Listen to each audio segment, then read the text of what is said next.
Эгер сиз же жакындарыңыз чылуундарга алданып калган болсо, бул видеону бөлүшүп коюңуз. Башкаларга дагы сабак болсун. Акыркы кезде Кыргызстанда динди жабынып, элди алдоо көбөйүп жатат. Бул жөн эле чылуундук эмес, бул ыйык динибиздин аброюна түздөн-түз сокку. Ихсан деген финансылык пирамида эсиңиздерде болсо керек.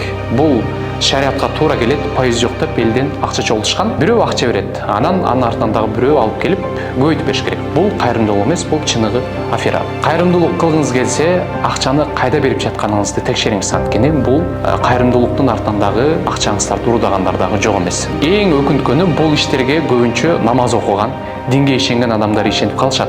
Чыныгы кыянатчылык дагы ушунда жатат. Андан кийин Дархан деген чулун чыкты, чыныгы аты Бекжан. Сакал коюп, намаз окуп, аялын оронтуп жүрдү. Крипто менен акча көбөйтөм деп 5 миллион доллар чогултуп Дубайга качып кеткен. Кээ бир адамдар операцияга деген акчасын беришип, кайра ала албай каза болушту. Эсиңизде болсун, сакал, намаз чынчылдыкты кепилдебейт. Биз исламды адамдан эмес, Кураныбыздан, пайгамбарыбыздан үйрөнүшүбүз керек. Бул чылуундук, диндин аброюна сокку, бул шайтан да уялып кетчү иш. Бул тууралуу толук Чекит YouTube каналынан көрө аласыздар.